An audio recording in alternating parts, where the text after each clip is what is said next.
Hello students, कैसे हैं आप सभी लोग। उम्मीद है आप लोग बहुत अच्छे होंगे। माय नेम इज आशीष गिरी। आज के इस वीडियो के अंदर हम एक नया टॉपिक डिस्कस करेंगे, म्यूटेशन। ये एक मोस्ट इंपॉर्टेंट टॉपिक है। अगर आप एक बीएससी के स्टूडेंट हैं या एमएससी जूलॉजी या बॉटनी के स्टूडेंट हैं या फिर आप कॉम्पिटिटिव एग्जाम की प्रिपरेशन कर रहे हैं जैसे कि CSIR नेट लाइफ साइंस की प्रिपरेशन कर रहे हैं, या स्टूडेंट्स आप लोग एमएससी जूलॉजी या बॉटनी एंट्रेंस एग्जाम की प्रिपरेशन कर रहे हैं, नीट एग्जाम की प्रिपरेशन कर रहे हैं, तो ये टॉपिक बहुत ही ज़्यादा इंपॉर्टेंट है जिसे मैं डिटेल में डिस्कस करूंगा और इसकी और भी पार्ट्स में डिस्कस करने वाला हूं। चलिए स्टूडेंट्स, हेडिंग डाल लीजिए म्यूटेशन पार्ट 1। देखिए म्यूटेशन का प्रोसेस क्या है, इससे क्या इंपैक्ट डेवलप होता है, इवोल्यूशनरी प्रोसेस में इसका क्या रोल होता है, इसे हम कैसे ब्रॉडली डिफाइन कर सकते हैं, वो सारी चीजें मैं डिस्कस करूंगा। बहुत सारे से बीएससी के स्टूडेंट हैं, 12th क्लास के स्टूडेंट हैं, इवन एमएससी के भी कई सारे स्टूडेंट हैं जो कि म्यूटेशन जैसे टॉपिक को बहुत ही नैरो डेफिनेशन प्रोवाइड करके आते हैं। एग्जाम पेपर में बहुत ही नैरो डेफिनेशन लिख के आते हैं। ध्यान रखना, अगर ऐसे आप डेफिनेशन देते हैं जिसके एक्सेप्शन हो तो वो नैरो डेफिनेशन हो गई।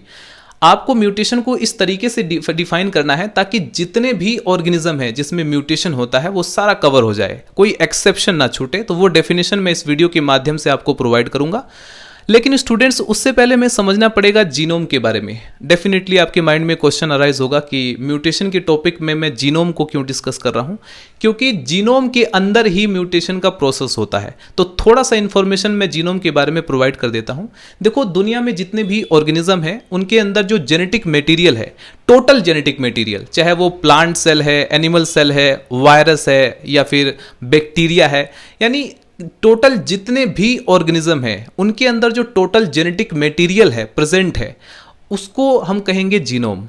ठीक है, जैसे मैं एग्जांपल के लिए हम ह्यूमन को कंसीडर करते हैं। हमारी बॉडी के अंदर जितना भी जेनेटिक मटेरियल प्रेजेंट है वो हमारा जीनोम है। अगर मैं एक पर्टिकुलर सेल को कंसीडर करता हूं, जैसे मैं एक बैक्टीरियल सेल को कंसीडर करता हूं, तो बैक्टीरियल सेल के अंदर हम देखते हैं कि उसके मेन जो जेनेटिक मटेरियल है उसके अलावा हम देखते हैं उसमें एक्स्ट्रा क्रोमोसोमल डीएनए भी प्रेजेंट रहता है, यानी अलग से भी हमें प्लाज्मिड के रूप में जेनेटिक मटेरियल देखने को मिलता है। तो क्या वो जीनोम के अंदर कंसीडर किया जाएगा? डेफिनेटली कंसीडर किया जाएगा। और बहुत सारे स्टूडेंट उसको कंसीडर नहीं करते हैं। ध्यान रखना, वो भी जीनोम का ही एक पार्ट है। तो इस तरीके से जितने भी ऑर्गेनिज्म हैं उनकी बॉडी के अंदर जो total amount of genetic material present है उसे उस ऑर्गेनिज्म का जीनोम कहेंगे, राइट, या उस सेल का जीनोम कहेंगे। अब देखिए, मैंने यहाँ पर डीएनए क्यों नहीं मेंशन किया, क्योंकि मैक्सिमम ऑर्गेनिज्म में आप देखेंगे जो डीएनए होता है वही जेनेटिक मटेरियल के तौर पे काम करता है। लेकिन कुछ एक्सेप्शंस हैं, जैसे कुछ वायरस हैं, वायरोइड्स हैं, उसमें जेनेटिक मटेरियल के तौर पर हम आरएनए को देखते हैं। तो अगर मैं सिर्फ डीएनए मेंशन करूंगा तो ये एक्सेप्शन रह जाएगा, इसलिए थोड़ा ब्रॉडली डिफाइन करो। अब आई थिंक आपको इतना तो आइडिया हो गया होगा कि जीनोम क्या है। चलिए स्टूडेंट्स, अब मैं डिफाइन करता हूं म्यूटेशन के बारे में, और म्यूटेशन को पहले एक एग्जांपल के साथ मैं आपको समझाता हूं, उसके बाद उसके कैरेक्टर्स को डिस्कस करेंगे और म्यूटेशन का क्या रोल होता है उसको हम डिस्कस करेंगे। ये एक बेसिक इंट्रोडक्शन है। अगर आप एक बीएससी के स्टूडेंट हैं, एमएससी के स्टूडेंट हैं, आपके लिए एग्जाम पेपर में जो लिखना होता है, अगर आप इसको समझ लेंगे तो आप बहुत कुछ म्यूटेशन के बारे में एक्सप्लेन कर सकते हैं। तो स्टूडेंट्स, ये जो म्यूटेशन का प्रोसेस होता है ये एक यूनिवर्सल प्रोसेस होता है, यानी कि इसका कोई एक्सेप्शन नहीं है। जितने भी ऑर्गेनिज्म है सभी के अंदर म्यूटेशन का प्रोसेस होता है। जैसे सपोज करो मैं प्रोकैरियोटिक सेल की बात करूं, यूकैरियोटिक सेल की बात करूं, इन सब में म्यूटेशन होता है। अब आप कहेंगे कि प्रोकैरियोटिक सेल, यूकैरियोटिक सेल, ये तो चलो सेलुलर ऑर्गेनिज्म है। अब ये जो नॉन सेलुलर ऑर्गेनिज्म है, क्या उसके अंदर भी म्यूटेशन होता है? नॉन सेलुलर ऑर्गेनिज्म के एग्जांपल के रूप में जैसे वायरस हैं, वायरोइड हैं, क्या इनके अंदर भी म्यूटेशन होता है? डेफिनेटली। म्यूटेशन का प्रोसेस जो है वो वायरस के अंदर भी होता है, यानी जितने भी ऑर्गेनिज्म है उनके अंदर जो जीनोम प्रेजेंट है उसमें म्यूटेशन का प्रोसेस होता है। और म्यूटेशन के कारण ही स्टूडेंट्स जो जीनोम है उसका नेचर डायनेमिक होता है। ध्यान रखना, genome is not a static entity.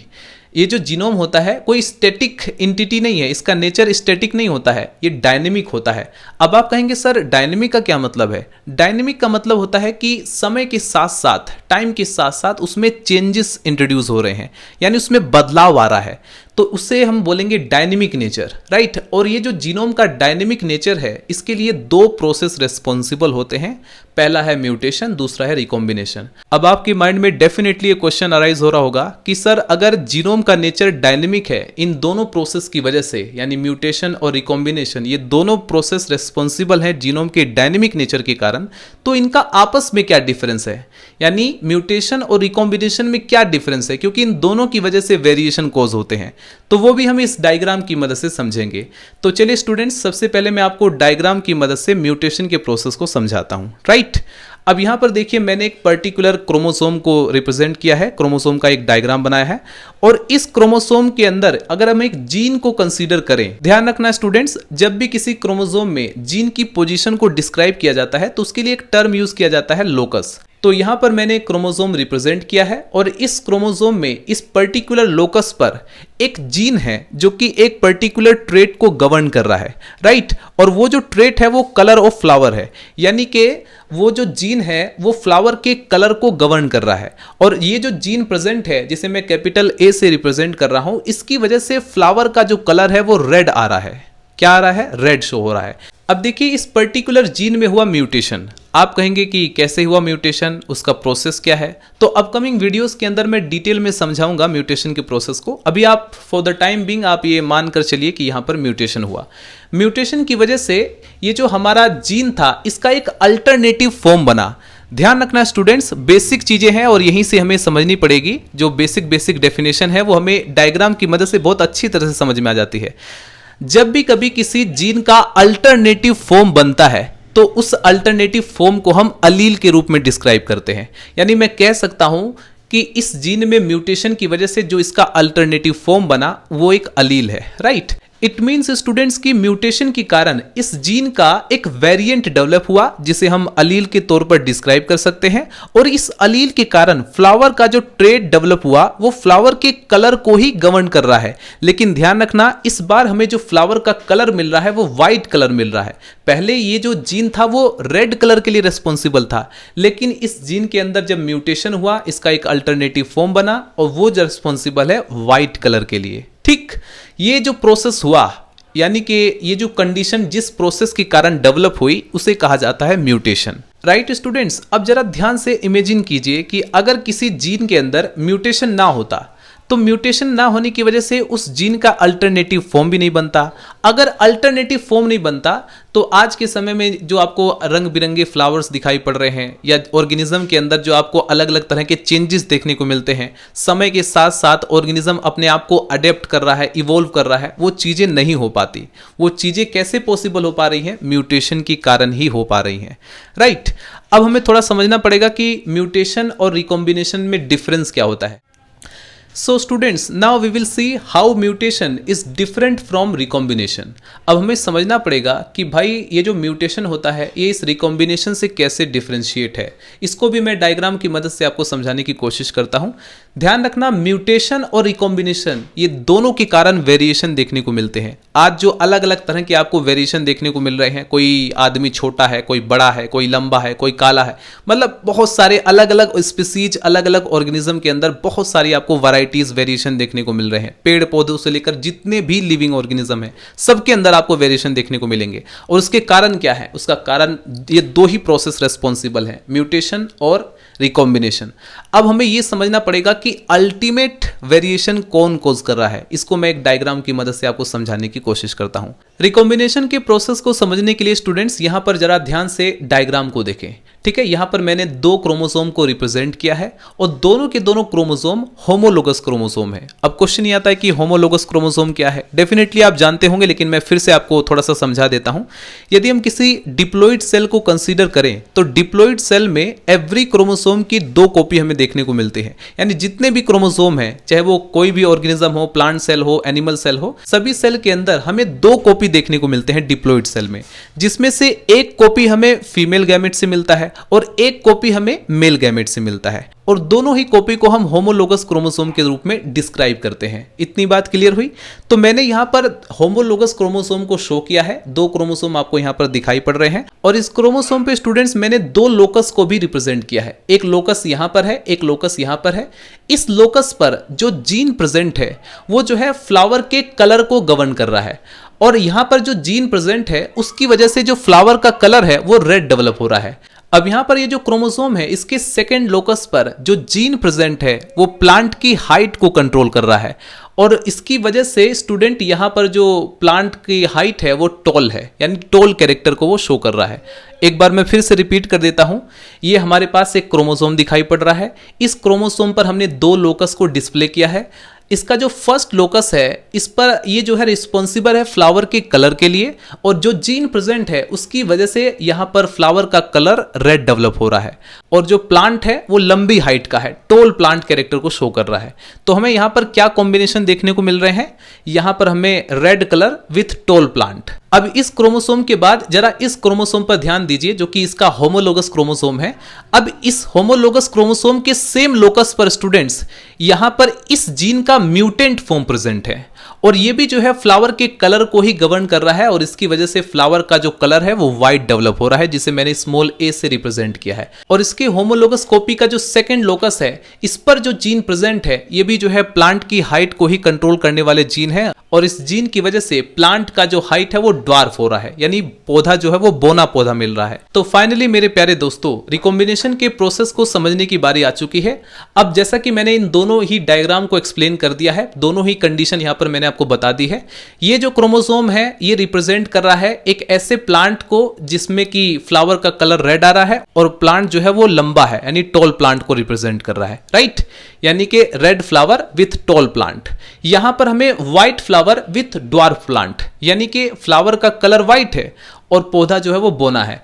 अब इन दोनों क्रोमोसोम के बीच हमने क्रॉसिंग ओवर करवाया, यानी कि रिकॉम्बिनेशन का एक प्रोसेस किया, जिसकी वजह से स्टूडेंट्स अब हमें जो नए कॉम्बिनेशन देखने को मिल रहे हैं वो पहले कॉम्बिनेशन से डिफरेंट है। रिकॉम्बिनेशन के बाद पहले जो कंडीशन हमें देखने को मिल रही थी वो कंडीशन अब हमें डिफरेंट देखने को मिल रही है, क्योंकि अब हमें जो नया वेरिएंट मिला है उसमें white flower with tall plant, जबकि पहले ऐसा नहीं था। पहले जो है red flower with tall plant था, लेकिन अब हमें एक और नई कंडीशन, एक और नए तरह का प्लांट मिल गया, जिसमें कि फूल जो है, फ्लावर जो है वो व्हाइट कलर का है और पौधा लंबा है। दूसरी तरफ एक कॉम्बिनेशन और मिला, जिसमें कि हम देख रहे हैं रेड फ्लावर है और ड्वार्फ प्लांट है, यानी कि बोना पौधा है और रेड फ्लावर है। तो 2 नए वेरिएशन हमें देखने को मिले। अब जरा ध्यान से सोचिए, वेरिएशन तो हमें म्यूटेशन के कारण भी देखने को मिल रहा है, रिकॉम्बिनेशन के कारण भी देखने को मिल रहा है, लेकिन अल्टीमेट वेरिएशन के लिए जो प्रोसेस रिस्पॉन्सिबल है वो म्यूटेशन है। क्यों मैं इसे कह रहा हूं, क्यों मैं इसे दावे के साथ कह रहा हूं? क्योंकि म्यूटेशन अगर नहीं होता तो इस जीन का अल्टरनेटिव फॉर्म नहीं बनता, अलील नहीं बनता। अलील नहीं बनता तो ये किसके बीच रिकॉम्बिनेशन हम कराते? समझ रहे हो आप इस बात को? अगर म्यूटेशन नहीं होता तो जीन के अल्टरनेटिव फॉर्म नहीं बनते। अगर अल्टरनेटिव फॉर्म नहीं बनते तो फिर हम किसके बीच रिकॉम्बिनेशन कराते? क्योंकि रिकॉम्बिनेशन का प्रोसेस कहां पर हुआ? जो एग्जिस्टिंग वेरिएशन थे उनके बीच रिकॉम्बिनेशन करा करके हमें नए वेरिएंट मिले। लेकिन अगर एग्जिस्टिंग वेरिएशन ना होते तो क्या होता? अगर सपोज कीजिए स्टूडेंट्स, म्यूटेशन के कारण अगर इस जीन का अल्टरनेटिव फॉर्म ना बनता, जो कि यहां पर बना हुआ है, इसके होमोलोगस कॉपी पर भी सेम ही जीन होते, राइट, सेम लोकस पर सेम ही जीन होते, तो ऐसे में क्या होता? ऐसे में अगर आप क्रॉसिंग ओवर करवा भी देते, रिकॉम्बिनेशन करा भी देते, तो वही सेम, वही का वही कंडीशन हमें देखने को मिलती। लेकिन यहां पर हमें चेंजेस देखने को मिले, यहां पर हमें नए वेरिएशन देखने को मिले। क्यों? म्यूटेशन के कारण। तो ध्यान रखना, अल्टीमेट वेरिएशन के लिए जो प्रोसेस रिस्पॉन्सिबल है वो म्यूटेशन है। तो फाइनली स्टूडेंट्स, अब हम डिफाइन करते हैं म्यूटेशन को। एक ब्रॉड डेफिनेशन में आपको प्रोवाइड करता हूं। म्यूटेशन को आप कैसे डिफाइन करेंगे? जैसा कि आप जानते हैं, म्यूटेशन का जो प्रोसेस होता है वो जीनोम के अंदर होता है, ठीक है, जेनेटिक मटेरियल के अंदर होता है, और जेनेटिक मटेरियल का जो नेचर है वो डीएनए भी होता है, आरएनए भी होता है। इसलिए कभी भी आप डेफिनेशन के अंदर ये मत मेंशन कर देना change in sequence of DNA is called mutation. इस तरह की डेफिनेशन आप बिल्कुल भी मत फॉलो करना। आपको फॉलो करने की आवश्यकता है a genetic change in the genetic material of an organism. Organism के अंदर जो उनका जेनेटिक मटेरियल है उसके अंदर जेनेटिक चेंज को हम कहते हैं म्यूटेशन। ध्यान रखना, जेनेटिक मटेरियल में 2 तरीके से चेंजेस होते हैं। एक जेनेटिक चेंज होता है जिसे हम म्यूटेशन कहते हैं, एक नॉन जेनेटिक चेंज भी होता है जिसे हम एपिजेनेटिक कहते हैं, जिसे मैं अपकमिंग वीडियोस के अंदर डिटेल में आपको समझाऊंगा। फिलहाल इस ब्रॉड डेफिनेशन को आप नोट डाउन कर सकते हैं। A genetic change in the genetic material of an organism is called mutation. आइए थोड़ा सा म्यूटेशन के जनरल कैरेक्टरिस्टिक्स को डिस्कस करते हैं। Mutations are generally recessive. देखो, म्यूटेशन का जो नेचर होता है वो जनरली रिसेसिव होता है, बट डोमिनेंट म्यूटेशन ऑल्सो अकर। लेकिन ध्यान रखना, डोमिनेंट म्यूटेशन भी होते हैं। राइट। हालांकि जितने भी दुनिया में म्यूटेशंस होते हैं उसमें से मैक्सिमम जो म्यूटेशंस हैं वो उनका रिसेसिव होता है। इसके बाद दूसरा point, mutations are generally harmful to the organism. जितने भी ऑर्गेनिज्म हैं उनके अंदर म्यूटेशन का होना जनरल तौर पर हमें देखते हैं कि वो हार्मफुल ही होता है, यानी वो हमारे लिए फायदेमंद नहीं होता है, वो जो है हमारे लिए हानिकारक होता है। म्यूटेशन जो होता है वो अचानक सडन होने वाला एक चेंज है, random, occur at the any time and any cell of an organism. किसी भी ऑर्गेनिज्म के सेल में किसी भी टाइम हो सकता है, अचानक हो सकता है। लेकिन एक चीज यहां पर मैं मेंशन करना चाहूंगा, कुछ ऐसे म्यूटेजेंस, कुछ ऐसे केमिकल्स होते हैं जो कि म्यूटेशन को कोज कर सकते हैं, यानी कि उनके अंदर कैपेबिलिटी है कि वो म्यूटेशन करा सकें। अब जरा सोचो, लॉजिकली सोचो कि क्या ये अचानक होने वाला है? क्योंकि यहां पर तो हमने कोर्स करा दिया, जब मर्जी कोर्स करा सकते हैं, इट मींस कि वो अचानक नहीं है। हालांकि आप लोग थ्योरी में इस पॉइंट को मेंशन करेंगे, लेकिन इस चीज को भी सोचना। नंबर 4 इंपॉर्टेंट कैरेक्टर है, म्यूटेशंस आर रिकरेंट। इसका क्या मतलब हुआ? इसका मतलब ये हुआ कि जैसा कि मैंने आपको बताया कि इस क्रोमोसोम के इस पर्टिकुलर लोकस पर जो जीन है उसमें म्यूटेशन हुआ। अब इसका मतलब ये नहीं है कि एक बार अगर म्यूटेशन हो गया तो दोबारा नहीं होगा, हो सकता है इसी जीन के अंदर दोबारा से म्यूटेशन हो जाए। तो इसलिए ध्यान रखना, म्यूटेशन का जो प्रोसेस होता है वो रिकरेंट होता है, उसका नेचर रिकरेंट होता है, यानी कि दोबारा से भी हो सकता है। द सेम म्यूटेशन में अगर अगेन एंड अगेन, ये कितनी भी बार हो सकता है, राइट, यानी मल्टीपल टाइम्स में भी हो सकता है। अब क्वेश्चन ये आता है कि म्यूटेशन का क्या रोल है, तो इसके बारे में भी आप नोट डाउन कर सकते हैं। Ultimate source of all genetic variation and it provides the raw material for evolution. ध्यान रखना स्टूडेंट्स, मैंने अभी यहाँ पर आपको डायग्राम की मदद से समझाया भी है कि रिकॉम्बिनेशन भी वेरिएशन को कोज करता है, म्यूटेशन भी वेरिएशन को कोज करता है, लेकिन अल्टीमेट वेरिएशन के लिए जो रेस्पॉन्सिबल है वो म्यूटेशन है। ठीक है, ये पूरा जेनेटिक मटेरियल के अंदर अल्टीमेट वेरिएशन का जो सोर्स है वो म्यूटेशन ही है। ये जो है एवोल्यूशन के लिए रॉ मटेरियल प्रोवाइड करता है ताकि हम जीवन में आगे चल करके अडेप्ट कर सकें, समय के साथ साथ जितने भी ऑर्गेनिज्म हैं उनमें अडेप्टेशन आ सके, वो सर्वाइव कर सकें। Number 2 point, organism would able to evolve and adapt to new environmental change. अब स्टूडेंट, जैसा कि आप जानते हैं समय के साथ साथ इन्वायरमेंट में भी चेंजेस आते रहते हैं, तो वो जो नए इन्वायरमेंट में चेंज हो रहा है उसको अडेप्ट करना वो कैसे हो पाता है? वो म्यूटेशन के कारण ही हो पाता है। अदरवाइज जितने भी ऑर्गेनिज्म है वो मर जाएंगे अगर वो अडेप्ट नहीं करेंगे, सर्वाइव नहीं कर पाएंगे। तो ये कैसे हो पाता है? ये म्यूटेशन के कारण ही हो पाता है, ताकि हम नए नए जो इन्वायरमेंटल चेंजेस होते हैं उसके प्रति हम अडेप्ट कर सके, उस वातावरण को भी अनुकूल बना सकें, जीने लायक। नंबर 3 पॉइंट, म्यूटेशन रिजल्ट, यानी जब म्यूटेशन होता है तो उसके रिजल्ट में, यानी उसके परिणाम स्वरूप हमें अलील्स का फॉर्मेशन देखने को मिलता है। जैसे कि हमने यहाँ पर देखा, इस जीन में जब म्यूटेशन हुआ तो इसका एक अल्टरनेटिव फॉर्म बना और उस अल्टरनेटिव फॉर्म को हम अलील के रूप में डिस्क्राइब कर सकते हैं। Any mutations occurring with in a given gene will thus produce a new allele of that gene. उस जीन के नए अलील्स का फॉर्मेशन होता है। विदाउट म्यूटेशन, अगर म्यूटेशन ना हो, सपोज कीजिए कि किसी ऑर्गेनिज्म के अंदर, किसी भी ऑर्गेनिज्म के अंदर म्यूटेशन ना हो, तो जितने भी जीन प्रेजेंट है, all genes would exist in only one form, वो जो है एक ही फॉर्म में एग्जिस्ट करेंगे। यानी अगर फ्लावर का कलर रेड है तो वो रेड ही रहेगा, वाइट नहीं होगा। वो सिर्फ म्यूटेशन के कारण ही होता है। सो स्टूडेंट्स, आज के इस वीडियो के अंदर इतना ही। मिलते हैं नेक्स्ट वीडियो में। नेक्स्ट वीडियो के अंदर हम डिस्कस करेंगे म्यूटेशन का पार्ट नंबर 2। मिलते हैं नेक्स्ट वीडियो में। Bye bye, Tata.